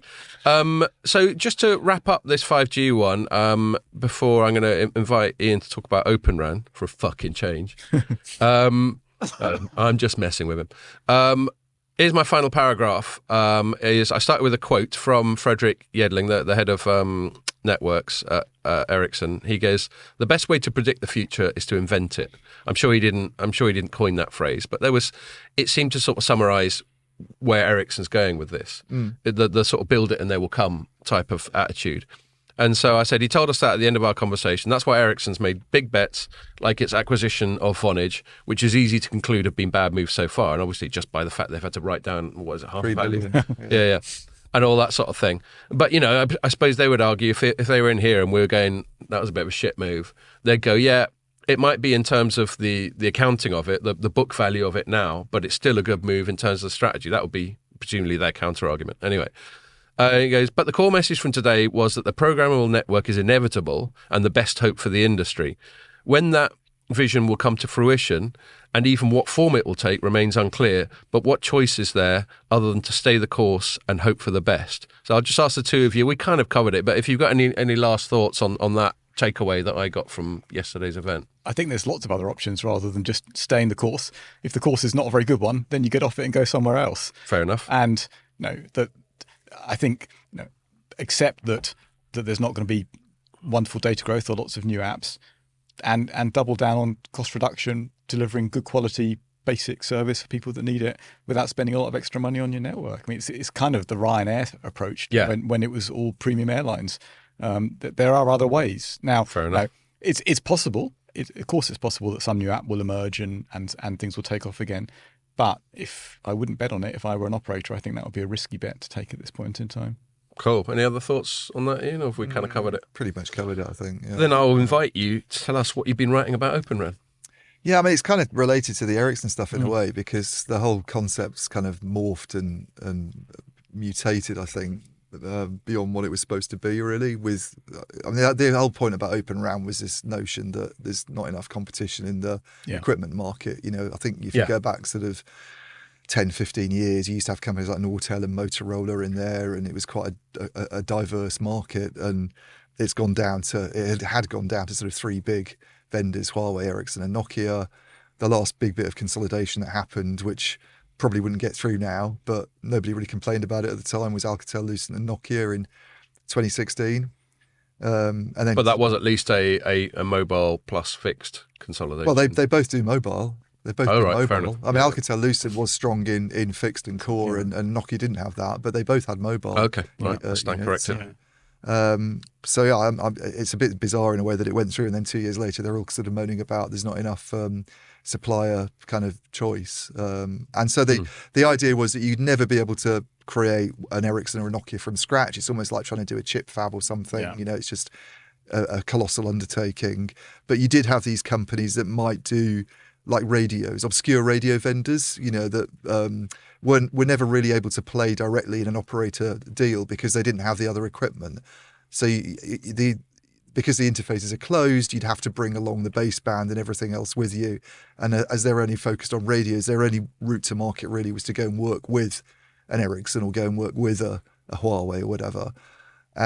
So the idea is if we open these interfaces between the different bits of the radio access network, then maybe we give these specialists an opportunity to compete, and they can focus their R&D resources on that, and we'll get sort of competition this way. And it's not really happened, basically. It's a few years on since, I mean, I think the O-RAN Alliance was formed in 2018, so we're going back quite a long time now. And if you look at both Omdia, our own sort of sister company, and Dell'Oro have been coming out with stats and market share figures, and the three big vendors are still the three big vendors. Players like Rakuten in Japan and Mavenir haven't really, in the US, haven't really gone anywhere. Another one called Parallel Wire. It was those three actually. It was Altiastar, which got bought by Rakuten, Mavenir, and Parallel was sort of the three horsemen of Open RAN, and they haven't really gone anywhere, any of them. And I think the problem is operators still want to do big deals with big, reliable companies. So in a way, that's the point. So I absolutely agree with all of that. And I'm in favour of openness. I've got no problem with opening it up. Yep. But the interesting thing is, it's not the mobile operators that have been saying we need more competition in the supply chain. Yet they're the ones that buy the kit. It's been governments that have been saying, oh, there's a problem. Especially the US government. Especially the US and to some degree the UK after it banned Huawei and it got nervous. Yeah. It had artificially created a small... But actually the operators were kind of saying, we're fine. Okay, if there is more competition, well, we're not going to turn it off. But we're not that desperate for this stuff, thank you. Yeah. And ever since then, it's been governments trying to force mobile operators to take it when the mobile operators are a bit ambivalent about it. I think it's maybe there was some on the operator side. I think that they obviously like the idea of more choice, but is it like, let's put some pricing pressure on our big suppliers? And I mean the big deal that's been done, which I'm fairly sceptical about, but other people have sort of seen as a big advance towards Open RAN, is this one that happened in the US late last year with AT&T and Ericsson.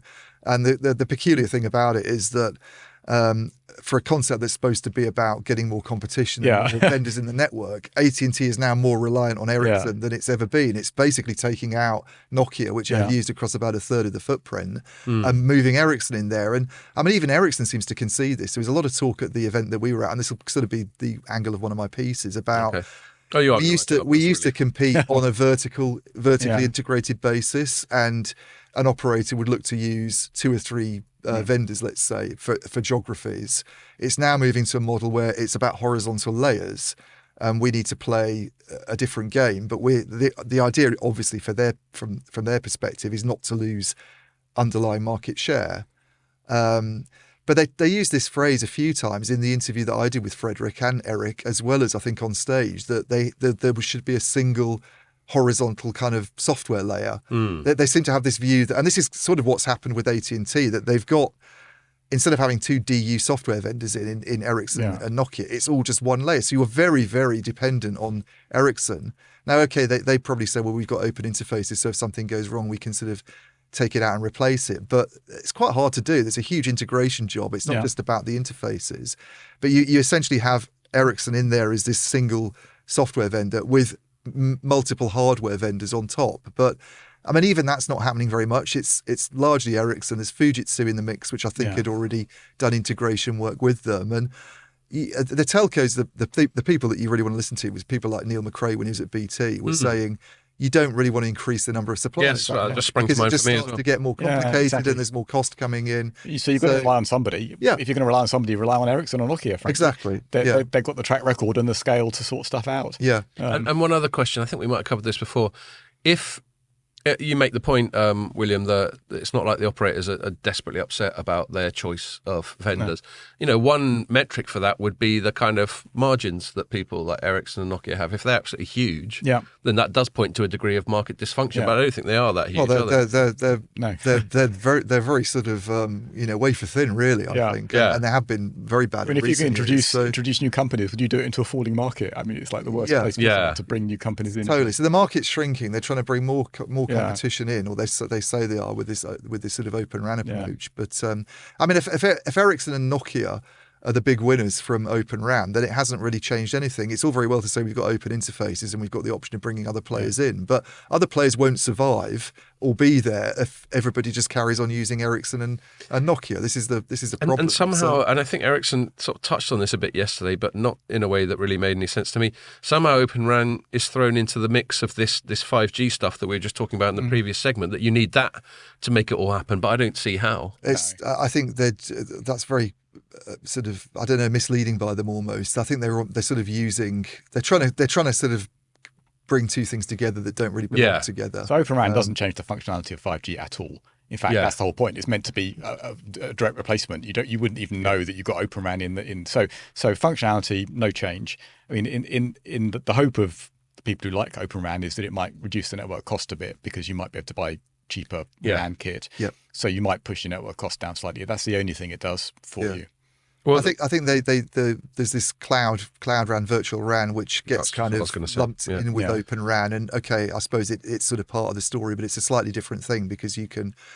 The big thing about Open RAN really originally was that you get your vRAN software, your RAN software rather, your DU software from somebody, who's different from the player that you're buying the radios from, and that interface between that front haul interface between them, which used to be something called CIPRI, was opened, and there's now one that the ORAN Alliance, which is the kind of group behind Specs, that's come out with 7.2x that you use instead of CIPRI, and because it's open, you can basically mix and match vendors, whereas before you'd have to have everything from the same player. That's basically what Open RAN started out as. Cloud RAN and virtual RAN's a bit. That's more about running your software on general purpose processors, so that you can basically share compute resources with other sort of functions and put it all on the same kind of CAS layer, and that's not the same thing. It's fine, but I was always a little bit sceptical about that. So you buy a base station and it costs you £50,000, and within there is a computer or two, which might cost a few £100, maybe £1,000.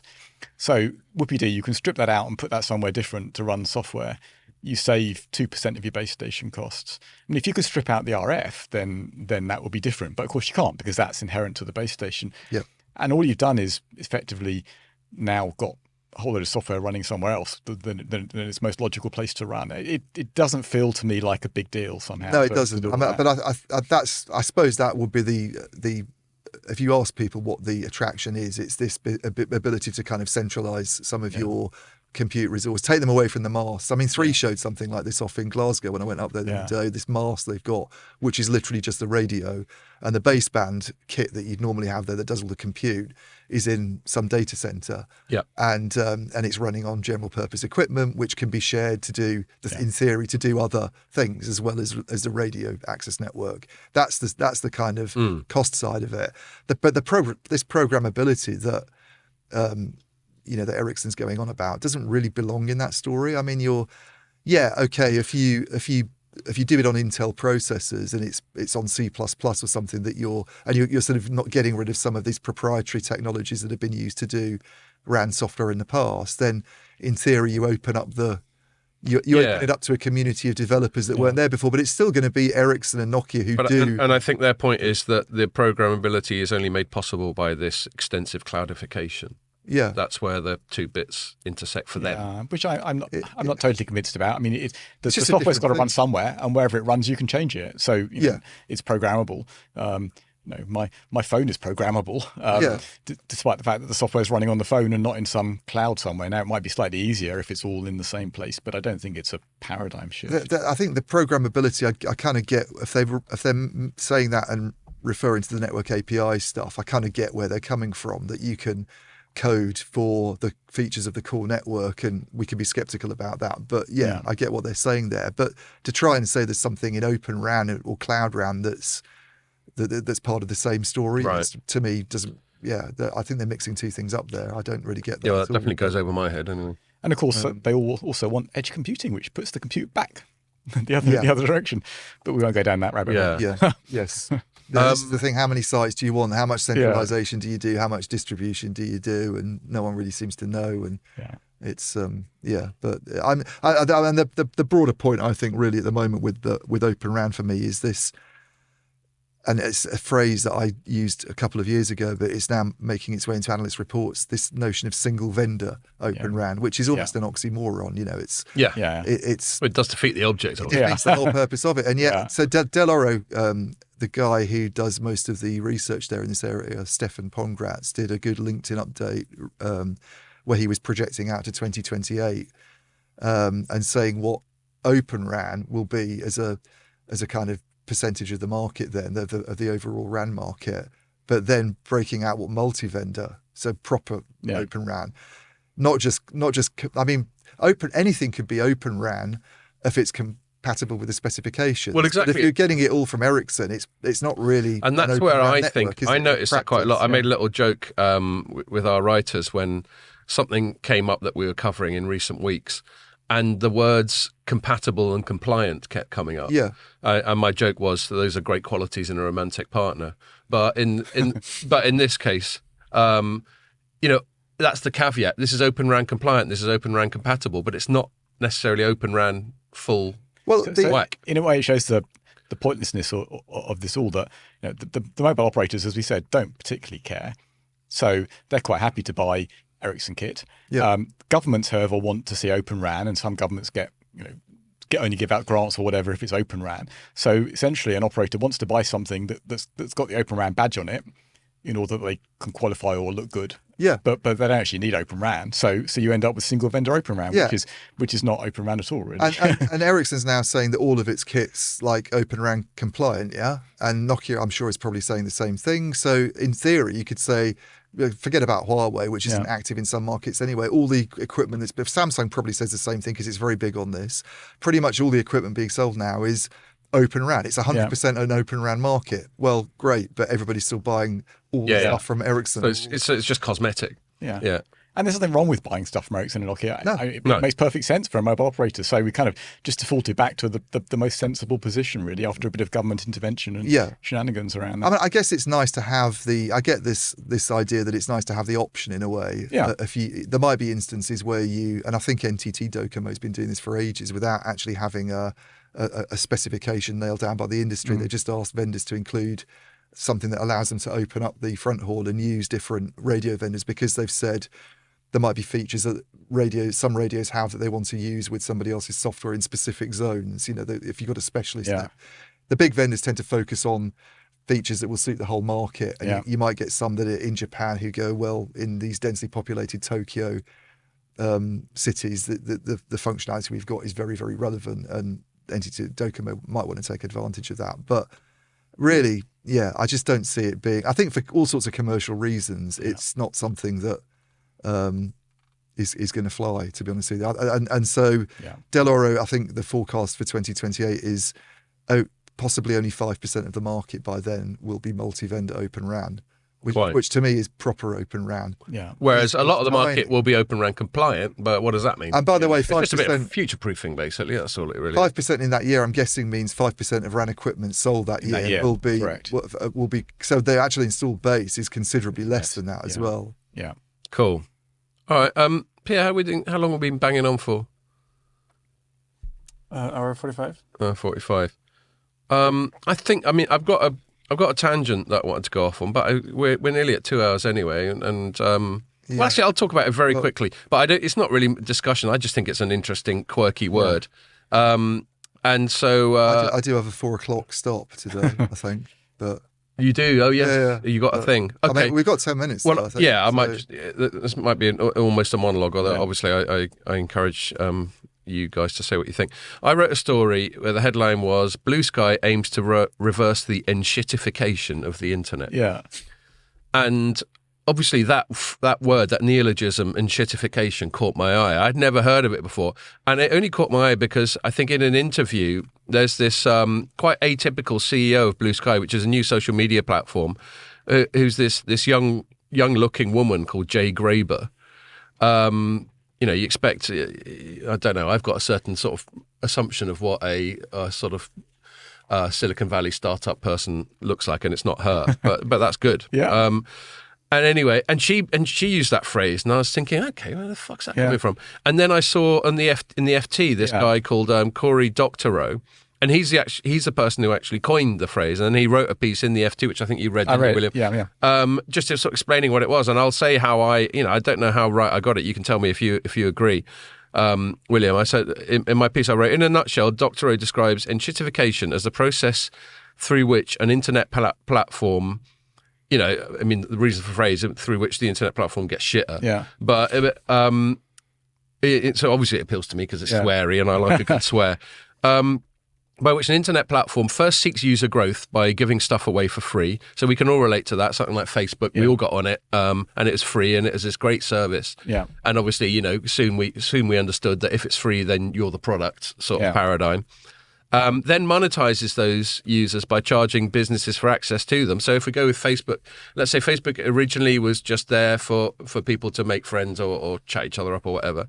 And then increasingly, they think of ways in which you can, having established that audience, you can monetize them, which would be like charging brands or whatever. Or even if like self-published authors, like if we felt like chucking a few quid at it, we can try and promote our books, whatever. And so then, as the user, I'm not the feed of content I'm getting is now diluted by commercial stuff. Yeah. It's not just pure, what my mates and family are publishing. And then the sort of final stage of this enshittification, as this guy describes it, is even then those commercial partners end up getting screwed over because the platform finds ways of either competing directly with them by mimicking their products, as Amazon's sometimes accused of doing, or they just find that there's this constant pressure to get more and more revenue from those partners, and it ends up making the experience really bad for both the end users and the business partners. So that's the enshittification. Yeah.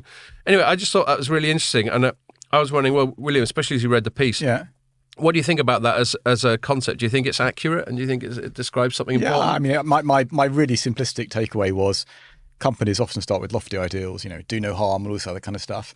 And then corporate world intervenes and they get shareholders and other things. Yeah. And eventually all those ideals go to pot and you get driven by a pure profit motive that drives you down a particular direction. I mean, in a way, it's just the way of the world. I think the issue here is that with most products, if you see that happening, you don't like it, you can go and buy a different can of baked beans. You don't like Heinz's ideals anymore, you go somewhere else. The problem with networks is it's quite hard to do that because there's only one, or because of the network effect. So you kind of get trapped in a world where the stuff's getting worse and worse until eventually it gets so bad that there is a mass migration, but there's a long while where it's in that sort of phase. Yeah. It's pretty bad, but there's nowhere else to go quite yet. And all the incentives within the company that owns the platform are obviously to increase revenue. I mean, we work for a commercial company. While I'm not directly commercial myself because I'm a journalist, I'm aware of the fact that for-profit companies, that's their driver. Yeah. However much Klaus Schwab wants to talk about stakeholder capitalism, the driver for all companies is growth and revenue and profit. Yeah. That's just how it is. Yeah. Because everyone's got fucking bills to pay. Yeah. So I think it's it's an interesting observation. I'm not sure what you do about it, particularly, other than start a mission to start up another idealistic company. But most exactly 10 years that'll have gone the same way. And that's the slightly perhaps naive promise by this lady Jay Graber, is that she won't do that. But yeah, as you say, you go, well, you say that now. Yeah. What's the lady you said who? Yeah, she's called Jay Graber. How's the surname spelled? Graber. That's interesting because there's an economist called David Graeber who wrote a book called Bullshit Job. Yes, I think. So I don't know if that. I don't know if she's I don't know if she looks pretty young. I think she's a little bit older than she looks, but even then she's only in like early 30s or something. I have a feeling he might not be alive anymore. But I think the obvious answer is that people should stop reading social media and read books. There we go. Yeah, especially books called Emperor's New Food. Exactly. And then after that, books called Identity Crisis. Yeah. Actually, I've got one last thing, one final one before we wrap it up. Pierre, I don't know if it's a good time or if I'm going to interrupt you.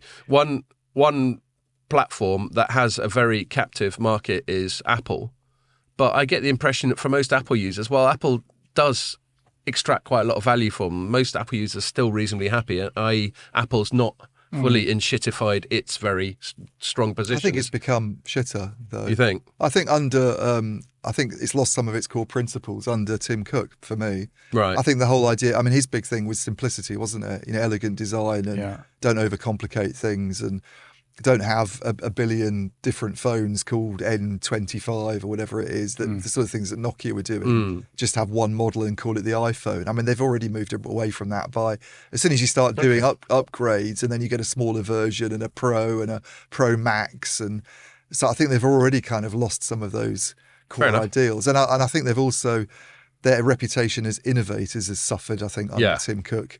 I don't see that he's done any innovation at all, unless you count maybe the Vision Pro, but there we are. Jury's out on that one, really. Yeah, and I've been reading stories that there's quite a high return rate on that. Which I don't know how true that is. Well, Pierre, I won't ask you because we've run out of time. And was that sorry from I was today? just wondering what the return rate? I've seen it this week. I mean, it's just anecdotal. Apple's obviously not going to publish the data, but anecdotally, there'd be some stories that a lot of people are giving it back. I mean, it costs $3,500, so it better be maybe pretty fucking good. Yeah. See it and then but anyway, look, we better wrap it up there because you've got your thing at 4 and we're nearly at 4 now. I would just say thanks a lot again. It's always a pleasure to have you over here. Great. Thank you for having me. And best of luck with the book. Thank you. And if our pod does anything to improve its fortunes, then I'll be delighted. And I will say, our next pod's going to be a bit early because it's going to be our one that we shoot before Mobile World Congress, so you can listen to it on the plane to Barcelona. So make sure you join us for that one.